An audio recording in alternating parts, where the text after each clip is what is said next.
တဲ့ဟာအိမ်တလုံးစောက်တော့မယ်ဆိုရင်အုတ်မြစ်ကိုအရင်တူးမလားဒါမှမဟုတ်အိမ်ပုံစံ blueprint ကိုအရင်ဆွဲမလားဖြေကတော့ရှင်းပါတယ်ပုံစံမရှိဘဲစောက်တဲ့အိမ်ဟာဘယ်တော့မှခိုင်ခန့်မှာမဟုတ်တယ်လို့တင်လို့ခြင်းတဲ့အိမ်မျိုးလည်းဖြစ်လာမှာမဟုတ်ပါဘူး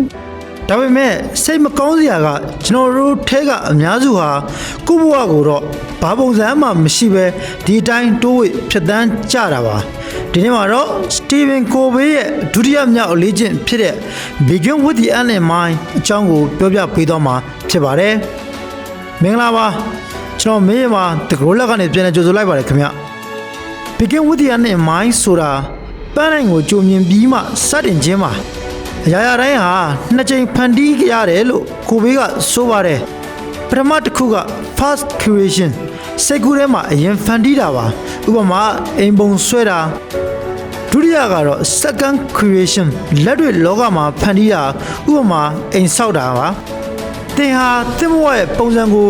ကြိုတင်ပြီးစိတ်ကူးနဲ့ပုံမဖော်ထားဘူးဆိုရင်တခြားသူတွေရဲ့ဆန္ဒတွေပတ်ဝန်းကျင်ရဲ့ PR တွေနဲ့တိုက်ဆိုင်မှုတွေကသင်ဘဝကိုပုံဖော်သွားပါလိမ့်မယ်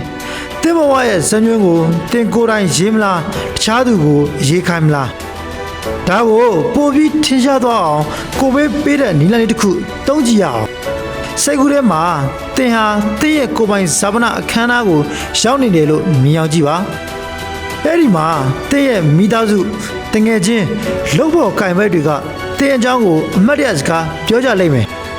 အဲ့ဒီချိန်မှာသူတို့သင်ကိုဘယ်လိုလူမျိုးအဖြစ်မှတ်မိနေစေခြင်းတလဲဥပမာသူဟာတာဝန်ကျေတဲ့ fucking ကောင်းတစ်ယောက်ပါလို့ပြောခံချင်သလားဒါမှမဟုတ်သူဟာလူအဖွဲ့အစည်းကိုအကျိုးပြုခဲ့တဲ့သူပါလို့ပြောခံချင်သလားအဲ့ဒီဆုံးသက်မှာ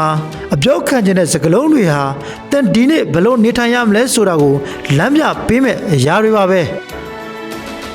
ဒါဆိုလက်တွေဘာလုပ်ရမလဲကိုဘေးက personal mission statement တစ်ခုရေးဖို့အကြံပြုထားပါတယ်ဒါဟာသစ်ဘဝရဲ့ဖွဲ့စည်းပုံအခြေခံဥပဒေပါပဲသင်ဟာဘယ်လိုလူစားမျိုးဖြစ်ချင်တာလဲဘာတွေလှုပ်ဆောင်သွားချင်တာလဲဆိုတာကိုခြာရေးရတာပါဥပမာကျွန်တော်ဟာမိသားစုကိုအချိန်ပေးတဲ့အလုံးမှာရိုးသားတဲ့အမြဲတမ်းတည်ယူနေတဲ့သူတစ်ယောက်ဖြစ်ရမယ်ဆိုတဲ့မူဝါဒမျိုးပါဒါကိုသိထားရင်ဘလို့အခက်အခဲတွေဆွဲဆောင်မှုတွေလာသင်လမ်းမှာမဟုတ်တော့ပါဘူးပန်းနိုင်မရှိပဲပြေးနေတာဟာအပင်ပန်းခံရုံပဲရှိပါလိမ့်မယ်ဒီနေ့ကစပြီးကိုဘဝရဲ့အဆုံးသတ်မှာဘာကြံခဲ့ခြင်းလဲဆိုတာကိုခဏလောက်အချိန်ပေးပြီးစဉ်းစားကြည့်ပါဒါကတော့ habit 2ပါနောက်ထပ် habit 3ဖြစ်တဲ့ push for things for ရေးကြည့်တာကိုအရင်လုပ်ဆိုတဲ့အချိန်မှစီမံခန့်ခွဲမှုအပိုင်းကိုဆက်သွားမှာဖြစ်လို့ subscribe လုပ်ထားဖို့မမေ့ပါနဲ့ဦးเนาะကျွန်တော်မင်းမှာအတူတူလေးလာပြီးအတူတူကြီးထွားကြမယ်အဆုံးထိကြည့်ရှုနားဆင်ပေးလို့ကျေးဇူးတင်ပါတယ်ခင်ဗျ